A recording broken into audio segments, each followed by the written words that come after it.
Queridos, hoje nós vamos dar continuidade à nossa série de exposição da primeira epístola de João. E hoje nós vamos considerar o versículo 7 do capítulo 1. Enquanto os irmãos vão abrindo a palavra do Senhor, irei fazer uma breve introdução.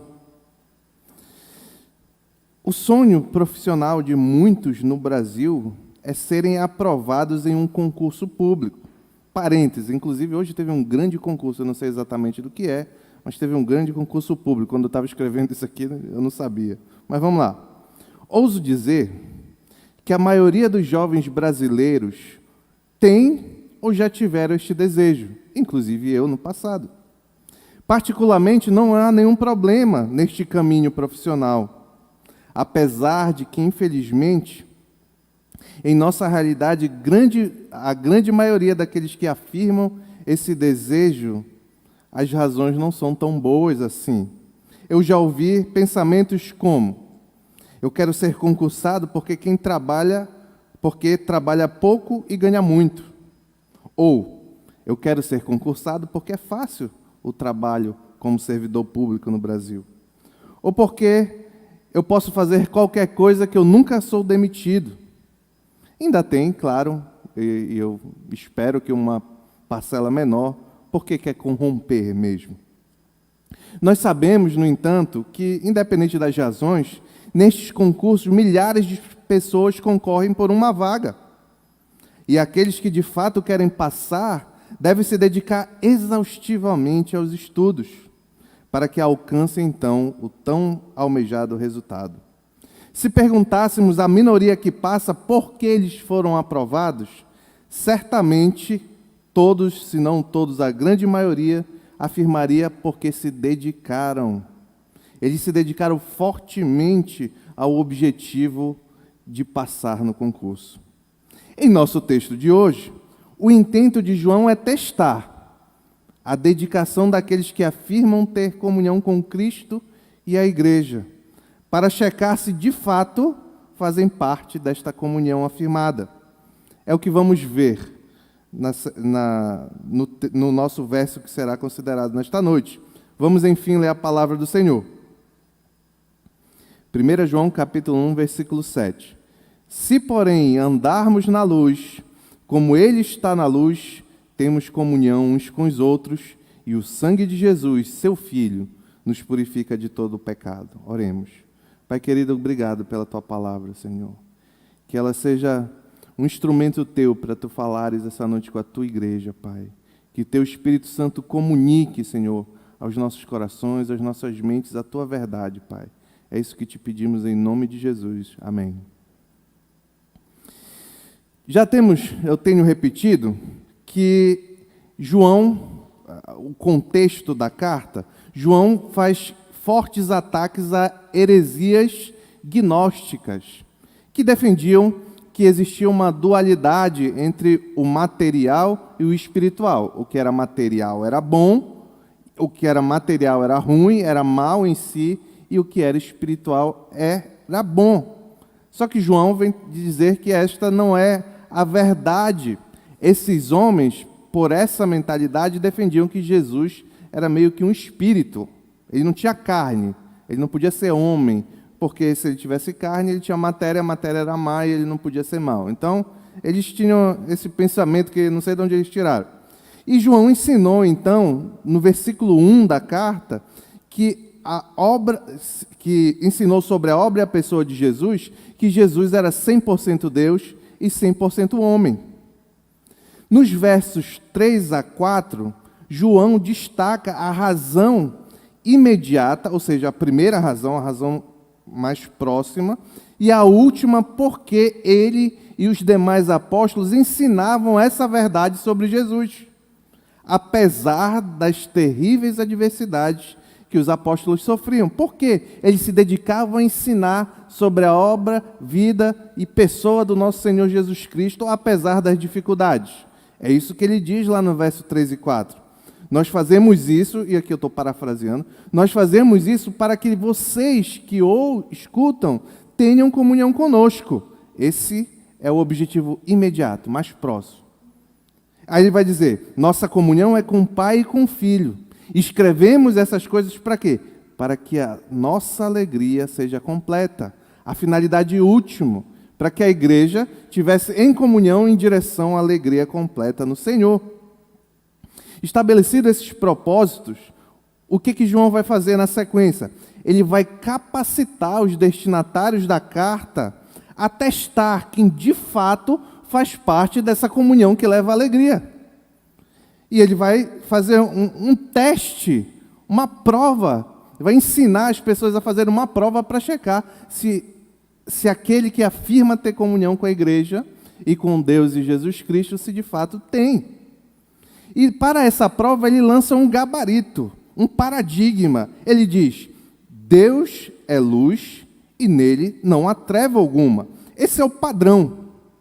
Ele ensina que Deus é luz e esse luz é no sentido de moralidade, de santidade. Então Deus é santo, não tem pecado, defeito, erro, imperfeição, nada.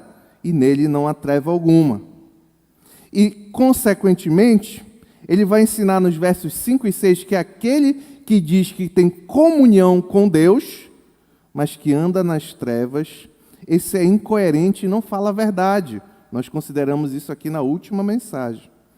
Hoje, no verso 7, João ensina que os que são aprovados, quem são os aprovados no teste, e que têm verdadeira participação na comunhão da igreja e comunhão com Jesus Cristo e com Deus Pai. E o primeiro ponto que eu queria destacar é a dedicação exigida. Está lá no início do verso 7, diz assim o texto. Se, porém, andarmos na luz, como Ele está na luz. Para aí.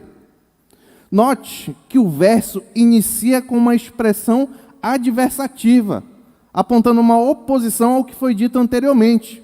O verso começa aí com se, porém, eu leio na NVI, né? Se, porém, isso para destacar que a próxima afirmação está em oposição à anterior. E qual é essa afirmação próxima? É o texto que eu acabei de ler. Se, porém, afirmarmos que temos comunhão, está em oposição a qual texto? Ao verso 6, que diz, se afirmarmos que temos comunhão com Ele, andamos nas trevas, mentimos e não praticamos a verdade. O que João vai falar na sequência do verso 7 é contraditório, está em oposição a esse versículo 6 que eu acabei de ler. Esta afirmação testa os incoerentes do verso 6, ou seja, aqueles que dizem que têm comunhão com Deus, mas que levam uma vida em conformidade com o pecado. Esses, João diz que são mentirosos e não praticam a verdade. Note que eu não falei que levam uma vida em que peca, ou aquele que tem pecado. Eu não falei isso. Eu falei daqueles que têm conformidade com o pecado. Esses, João diz que são mentirosos e não praticam a verdade. Sabemos que o alerta foi feito especialmente para os destinatários da heresia gnóstica, porque aqueles homens, por acreditar, uma parte deles, por acreditarem que o corpo que é material é mau, eles usavam o corpo para todo tipo de maldade, impureza, imoralidade, etc. Então João está atacando esses homens. Mas aí há um princípio moral que se estende, é uma regra universal. Nós precisamos entender isso. Trazendo essa realidade no contexto, vimos que se você tem nós podemos, não devemos, mas podemos ter uma vida conformada com a imoralidade. Podemos ter uma vida pornográfica, podemos ter uma vida de adultério. Nós, homens, podemos olhar para cada mulher que passa, podemos dar um jeito de sempre se dar bem, podemos passar a perna uns nos outros, podemos ser pais e maridos omissos, esposas e mães omissas quanto à espiritualidade do lar, contra outras coisas. Podemos ser filhos desobedientes, podemos ser fofoqueiros, podemos falar palavrões, podemos mentir habitualmente, reclamar de tudo, até mesmo ser egoísta. Ou ainda podemos nos conformar e concordar com pautas como LGBTI não sei das quantas, ideologia de gênero, apoiar o aborto, nós podemos fazer tudo isso. O que não podemos, é isso que o texto no verso 6 ensina, é que nós não podemos fazer essas coisas e afirmar que temos comunhão com Deus. Isso não dá. É contraditório. Deus é luz e nele não há treva alguma. Note um detalhe. João está tratando aqueles que se conformam com o pecado. Se você luta contra qualquer um desses pecados, o que eu acabei de falar não é para você. O crente não é o que não tem pecado. O crente é o que tem pecado, mas luta. Sempre resiste. Quando cai, levanta, tenta não cair de novo. Esse é o crente.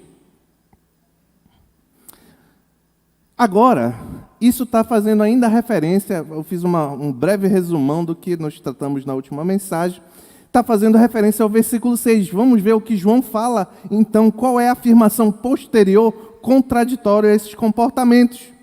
Ele diz, se, porém, andarmos na luz, como ele está na luz. Depois de apresentar um teste para o reconhecimento dos incoerentes, agora o apóstolo apresenta uma forma de conhecer os coerentes, os que têm comunhão com Deus e com a igreja, aqueles que andam na luz. Andar na luz é o contrário de andar nas trevas. E no Novo Testamento, andar na luz sempre traz uma ideia de ética e moral. Luz, uma ética e uma moral conforme a palavra do Senhor. Trevas, uma ética, uma moral, uma vida de pecado contrária à palavra do Senhor. Romanos capítulo 13, versículos 12 a 13, deixa bem clara essa realidade de que essas duas ilustrações de luz e trevas têm a ver com a vida moral de cada um de nós. Diz lá, Romanos capítulo 13, versículo 12 e 13. A noite está quase acabando, o dia logo vem. Portanto, deixemos de lado as obras das trevas e revistamo-nos da armadura da luz. Olha aí a oposição. E aí ele vai explicar no verso 13 e vai fazer todo sentido. Comportemo-nos com decência, como quem age à luz do dia, não em orgias e bebedeiras, nem em imoralidade sexual e depravação, não em desavença e inveja, que é o oposto, andar nas trevas. Em outras palavras, andar na luz significa buscar santidade. João aqui, de outra forma, apresenta o mesmo entendimento que Pedro vai apresentar na sua primeira epístola, no capítulo 1, versículo 15 e 16. Diz assim, mas, assim como é santo aquele que os chamou, sejam santos vocês também em tudo o que fizerem. Porque está escrito, sejam santos, porque eu sou santo. É a mesma coisa que João está dizendo. Ande na luz, porque Deus é luz. É a mesma coisa, é a mesma ideia. Provérbios tem um texto que é maravilhoso, muito lindo, que apresenta o contraste desses dois caminhos, luz e trevas. Provérbios 4, 18 e 19. A vereda dos justos é como a luz da aurora, que vai brilhando mais e mais até ser dia perfeito. O caminho dos perversos é como a escuridão. Nem sabe eles em que tropeçam. Logo, dito tudo isto, andar na luz significa uma vida de busca por santidade. Ou, como é doutrinariamente conhecida, uma busca por santificação, que deve ser comum a todo crente. Santificação não é opcional na vida do crente. Santificação faz parte da natureza do que o crente é. Lá em 1 Coríntios, quando Paulo vai dizer, logo lá no início, se eu não me engano, no verso 2, vai revelar a natureza do cristão, ele vai dizer que o cristão, dentre outras coisas, faz parte do que ele é, ser chamado para a santidade. Ou seja, se tornar cada vez mais santo, vencer o pecado. É por isso que o cristão não pode se conformar jamais com o pecado. Ele pode até pecar, eu peco. O problema não é problema, mas o ponto aqui não é pecar, repito, é se conformar com isso, porque é da natureza do crente buscar santidade. Na prática, o que é santificação então, pastor? Para responder essa pergunta, eu vou me basear num livro que uma vez me foi dito o seguinte sobre esse livro, e eu vou repetir. Esse é um dos livros que você não pode passar dessa vida para outra sem ler. Então, se você gosta de ler, anote aí.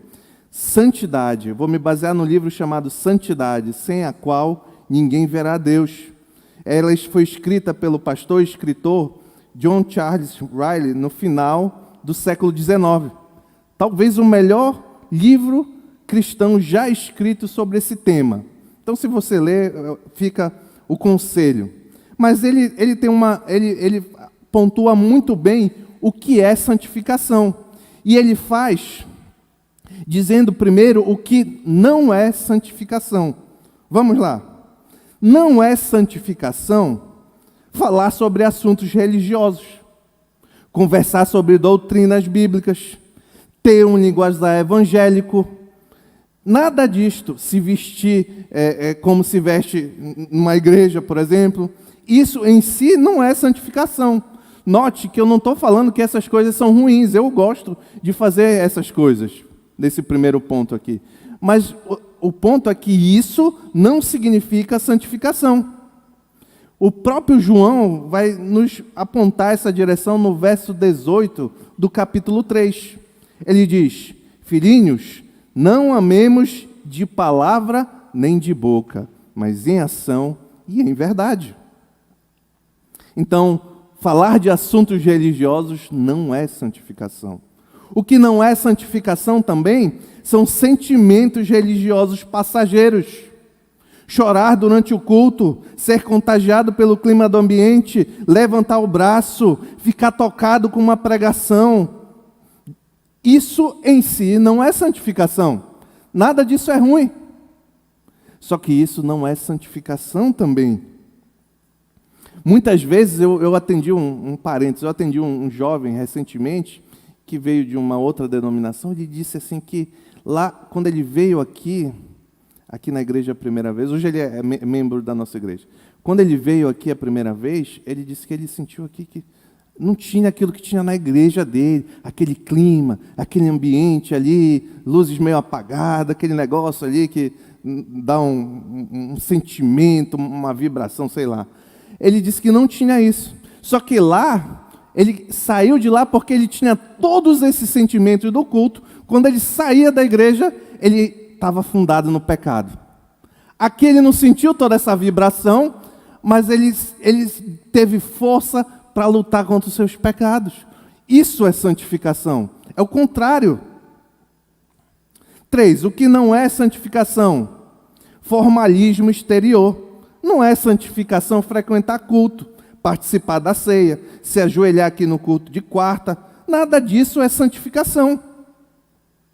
Não é santificação deixar todas as ocupações comuns. Eu não vou ao restaurante, eu não vou na praça, eu não vou no cinema, eu não vejo um filme, eu só assisto o culto, só vou para a igreja. Isso também não é santificação. Repito, para não confundir ninguém, eu não estou dizendo que essas coisas são ruins. Eu estou dizendo que isso não é santificação. Não é santificação realizar boas obras.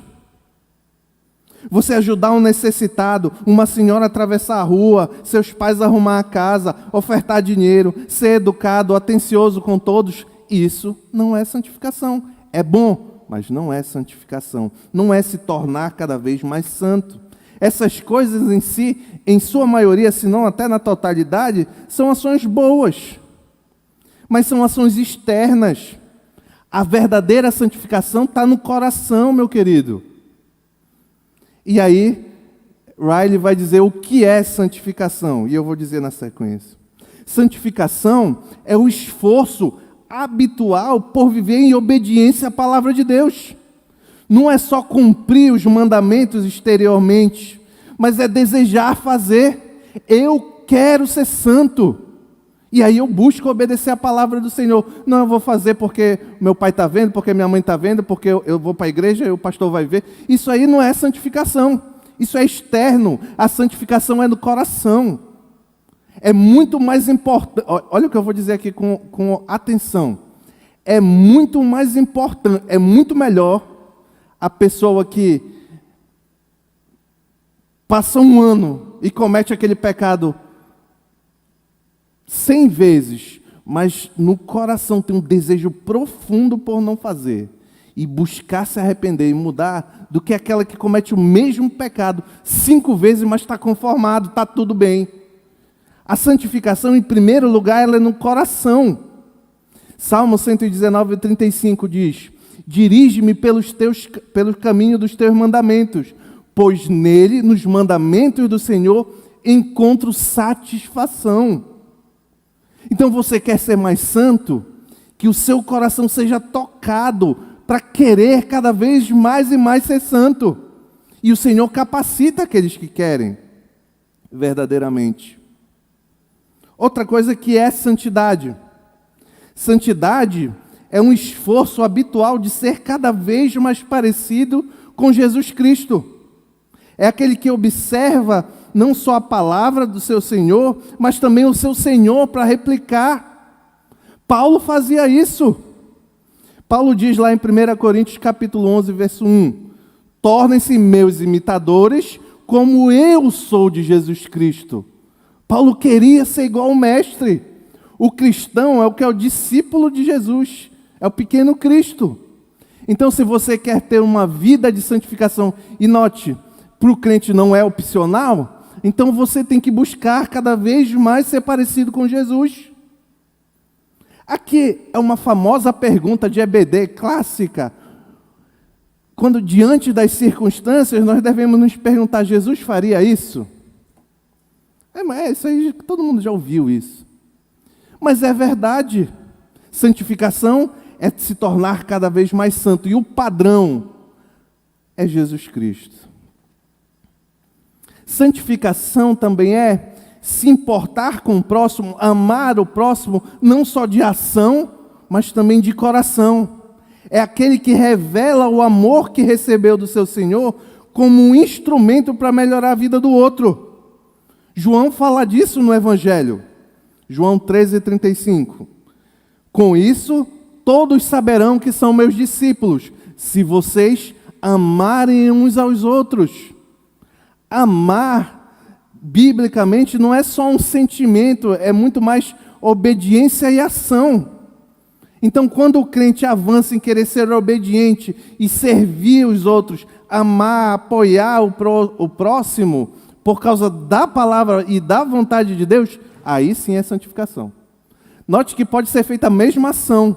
Eu posso dar um prato de comida para um e não ser santificação. Eu posso dar um prato de comida, mesmo prato para outro, e é santificação. Porque o meu desejo é agradar a Deus, em primeiro lugar. É servir ao Senhor conforme Ele deseja. Um crente em santificação nunca pode dizer, eu estou salvo e o resto que se exploda. Não pode. Ele tem que ter o coração que deseja compartilhar com os outros a mesma maravilhosa graça que ele recebeu de Cristo Jesus. Santificação é exercitar a graça para com os outros de forma passiva. Em que sentido?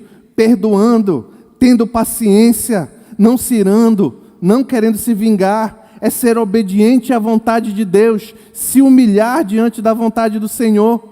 Isso é santificação. Os que professam, então, o nome de Cristo e de coração se dedicam à verdadeira santificação, estes andam na luz e têm comunhão com Deus. O segundo ponto é o resultado secundário.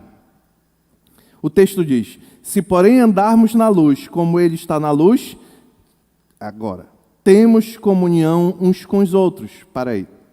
João passa a demonstrar os benefícios desfrutados por aqueles que mantêm a verdadeira comunhão com Deus. Se por um lado, quem anda nas trevas mente e engana a si mesmo, o que anda na luz experimenta resultados extraordinários. O benefício que João destaca primeiramente é da comunhão entre os crentes. E essa comunhão é muito mais do que uma socialização, é muito mais do que participar de um relacionamento estreito, é muito mais do que como se faz em clubes, em grupos de pessoas e etc. João tem em mente aqui um relacionamento próximo, transparente, mútuo entre crentes. É o que Paulo ensina lá em Efésios capítulo 4, verso 2 e 3. Olha qual é a comunhão, como deve ser a comunhão daqueles que andam na luz, que têm verdadeira comunhão com a igreja. Sejam completamente humildes e dóceis, e sejam pacientes, suportando uns aos outros com amor. Façam todo esforço para conservar a unidade do Espírito pelo vínculo da paz. É esse tipo de comunhão, que João diz que é consequência daquele que anda, que de fato professa com a boca e vive andando em santificação. Como resultado do caminhar, é possível ter comunhão com os irmãos, de caminhar na luz. É possível ter comunhão com os irmãos. É o que nós vemos na igreja primitiva. Lá em Atos dos Apóstolos, capítulo 2, verso 42, diz assim: eles se dedicavam ao ensino dos apóstolos, santificação. Eles viam o que os apóstolos ensinavam e tentavam obedecer. É isso que o texto está dizendo. E por isso a sequência diz: e a comunhão, e o partir do pão, e as orações. Aqui tem algumas aplicações para mim e para você. Primeiro, que a igreja não é um grupo de pessoas sem pecado. Muito pelo contrário. A igreja é um grupo de pessoas que lutam contra o pecado. Ninguém pode dizer: eu não tenho pecado na igreja. A gente vai ver isso futuramente. A esses, João vai dizer que a verdade não está neles, lá no verso 8. Então, a igreja, repito, isso aqui, olha, é um ponto distintivo entre o crente e o não crente. Se você, meu irmão, minha irmã, meu querido, minha querida, se você professa ter comunhão com a igreja, comunhão com Cristo, mas o seu pecado não incomoda o seu coração, alguma coisa está errada. Você pode pecar. O problema é quando eu peco e acho que está bom assim. Esse é o perigo. Um sinal de alerta deve brilhar na sua mente. Será que você é crente? Será que de fato eu sou crente? Porque a palavra diz que quem é quem está buscando andar em santificação. Aquele que diz: está bom o meu pecado, isso é um problema gravíssimo. Não é possível ter comunhão com Cristo e a igreja sem arrependimento de pecados. Se a igreja é um grupo de pecadores que lutam contra o pecado, é natural que nós tenhamos que, vez ou outra, nos arrependermos. E, biblicamente, arrependimento não é remorso. Arrependimento é você sabe que errou, entende que errou, principalmente contra Deus, contra a vontade de Deus, então você muda. Você luta para mudar de direção, não andar mais naquela direção. Conformidade com o pecado, continuar andando na mesma direção, é andar nas trevas. Só que as trevas não podem ter comunhão com a luz. As trevas não podem ter comunhão com Deus. É por isso que é um absurdo, uma aberração, por exemplo, igreja que casa homossexuais. Por que uma aberração? Porque não pode ter comunhão entre trevas e luz. Deus criou o homem e a mulher e a relação heterossexual. Essa é a vontade da luz. Como pode, olha a aberração, como pode uma igreja que diz que tem comunhão com a luz e ensina isso? É inadmissível. É contraditório, é oposto. Também, de outro lado, que benefício maravilhoso se eu, nós estamos nos dedicando para vencer os nossos pecados, que benefício maravilhoso é participar da igreja de Jesus. O Criador dos céus e da terra separou um povo para que você não andasse peregrino, sozinho neste mundo caído de loucuras como essa que eu acabei de dizer. Deus separou um povo para que você lute junto com você. Que maravilha é ter comunhão com a igreja. É ter uma família. É por isso que nós nos chamamos de irmãos. Não é um jargão evangélico à toa. É uma verdade bíblica. Quando você chama um de irmão, uma de irmã, cuidado para o costume não tirar o significado e o valor dessas afirmações. Porque isso significa que Jesus Cristo, Deus de Deus, se entregou na cruz do Calvário, morreu, para que o sangue dele unisse você com todos os seus irmãos, se você crê verdadeiramente nisso e se arrepende dos seus pecados. A comunhão da igreja é algo muito precioso. Eu, refletindo um pouco sobre a minha vida, eu não sei onde eu estaria se o Senhor não tivesse tido misericórdia de mim e me trouxesse para o seio da igreja de Jesus Cristo. Eu já fiz essa pergunta uma vez para o pastor disse, olha, eu acho que tu já teria morrido. Mas se você estaria morto ou não, eu não sei, mas o que importa é que quão alegre é quando os irmãos estão em comunhão.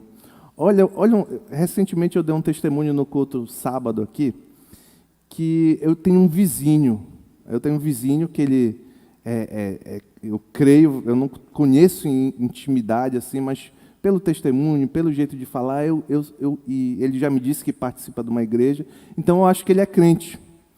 E esse meu vizinho, eu chegando em casa, recentemente, deve ter umas 2, 3 semanas, ele estava lá embaixo, eu achei estranho ele lá embaixo no hall do prédio, eu disse, boa noite, vizinho, ele sempre diz, a paz, é da Assembleia, meu irmão assembleiano, a paz, meu irmão.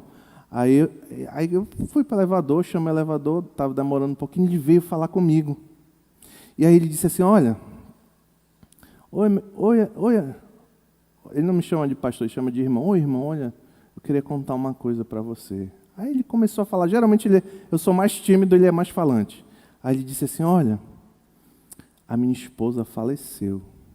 E ele tem 2 filhos pequenos, ele é novo, e a esposa era nova também. E eu tinha visto a esposa uns 20, 30 dias atrás. Eu disse, o quê, irmão?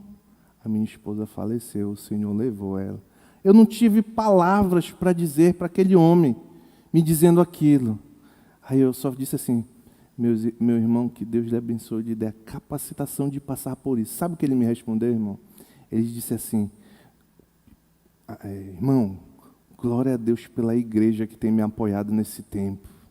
A minha filha foi lá numa reunião de crianças lá na igreja e orou assim, Senhor, obrigado, porque tu estás com a minha mãe. Isso aí não tem fora da igreja, meu irmão. Você vai passar por essas lutas aí, e você vai sofrer sozinho. Só tem este contentamento. Olha a sabedoria dessa criança. A criança deve ter 10 anos. Olha, isso aí só tem por graça e misericórdia do Senhor.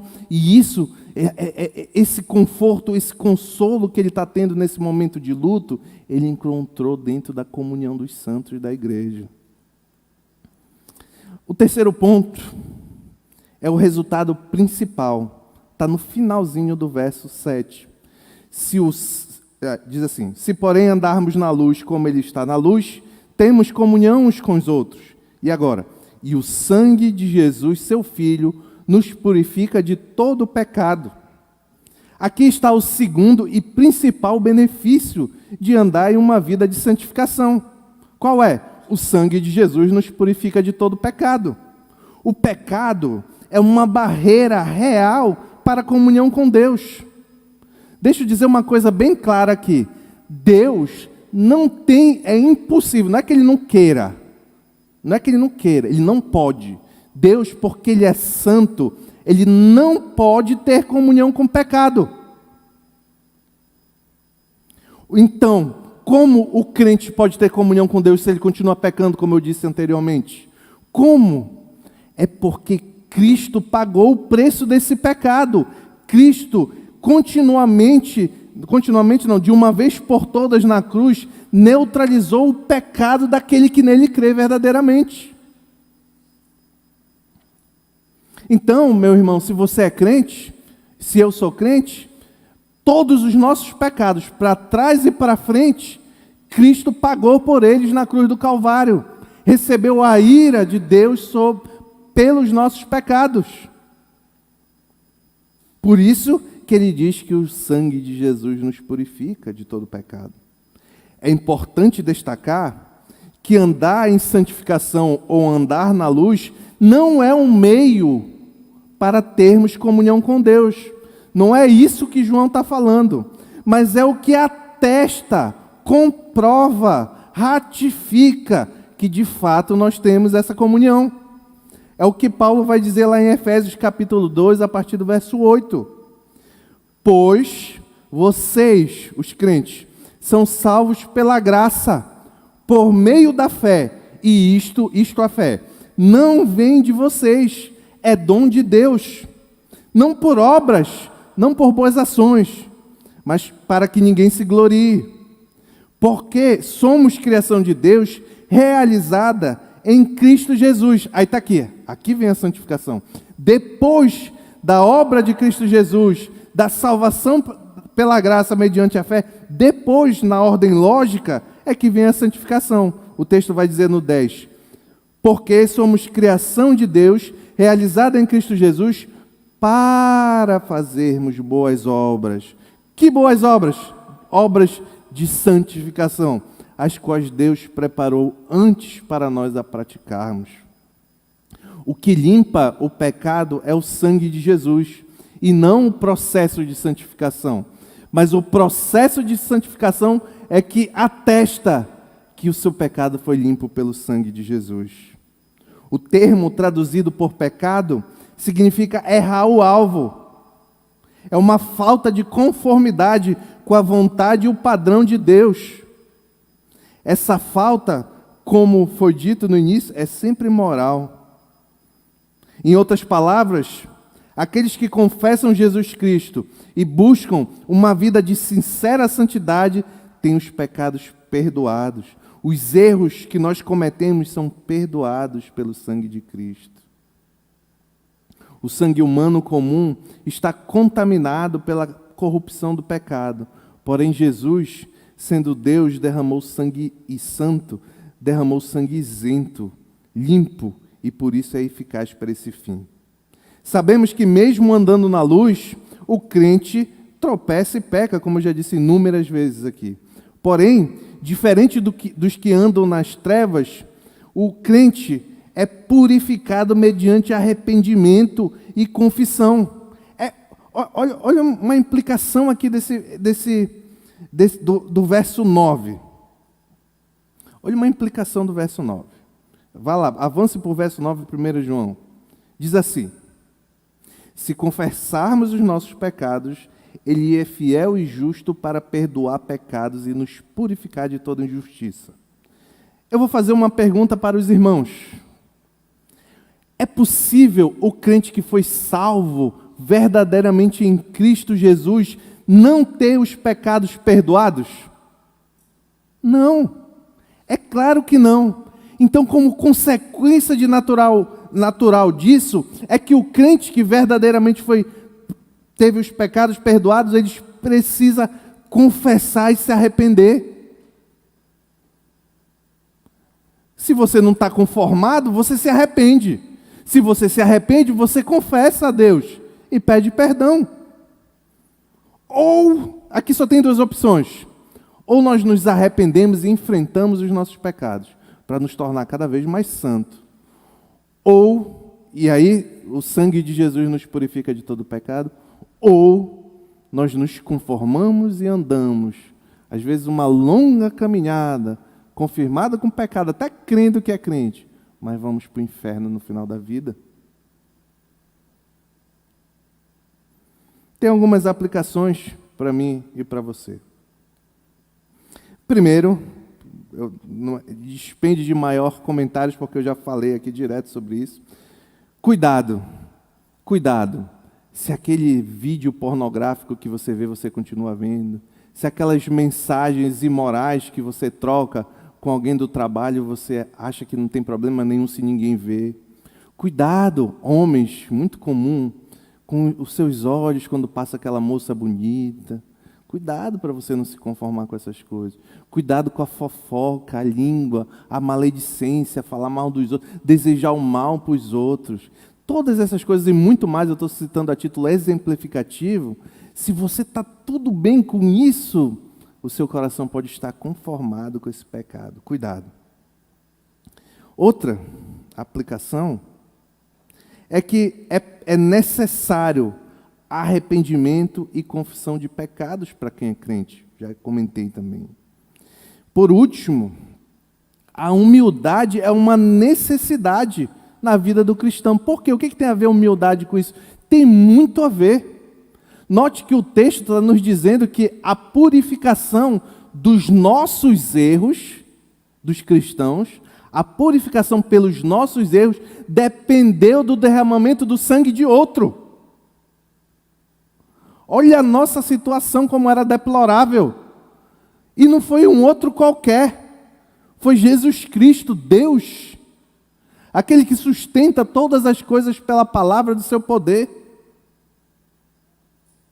Então, me explique se alguém sabe, como um cristão pode ser soberbo, conhecendo que a natureza da salvação dele dependeu do sacrifício de um Deus, porque senão ele estava caminhando para o inferno merecidamente. Não tem como ser soberbo, resta abaixar a cabeça e dizer obrigado, Senhor. Obrigado porque eu não sou digno. Por mim mesmo eu não seria capaz de nada, mas pela tua graça e tua misericórdia. E o sacrifício de Jesus Cristo é que é possível. Concluindo, os melhores concursos do Brasil, do mundo, talvez ofereçam benefícios importantes. Um bom salário, estabilidade profissional, satisfação pessoal. Por isso que pessoas se dedicam incansavelmente a alcançá-los. Quanto mais, cada um de nós deveríamos nos dedicar a uma vida de santidade, para usufruir comunhão com os santos e atestar a purificação dos nossos pecados pelo precioso sangue de Jesus. Como alvos da graciosa e eterna salvação. Paulo ilustra muito bem esse pensamento.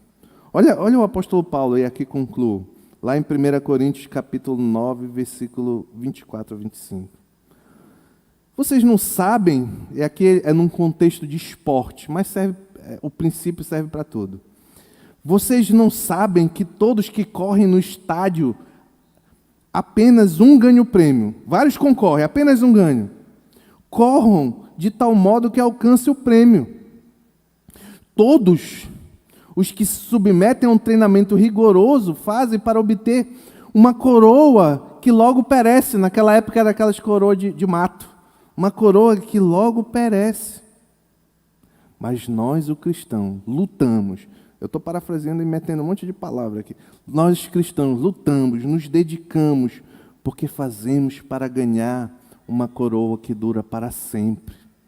Quanto eu e você temos nos dedicado para conquistar coisas deste mundo, às vezes boas, mas temos deixado para trás a dedicação para cada dia nos tornarmos mais santos e atestar verdadeiramente, ter a plena convicção de que o sangue de Jesus nos purifica de todo pecado.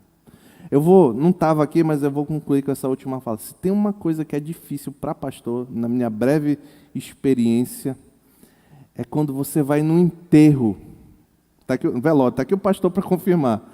É quando você vai num velório e você vai fazer lá, vai dar umas palavras, e a pessoa podia até ter afirmado em algum momento da vida que era crente, mas o testemunho da vida da pessoa era deplorável. Você, pelo menos nós aqui, nós não vamos chegar lá e dizer, está no céu, está com o Senhor, porque a gente não tem como saber isso. E não pode mentir, nós não devemos mentir, é pecado. Então, que nós sejamos crentes diferentes, andando na luz, tendo comunhão com a luz. Em nome de Jesus, amém.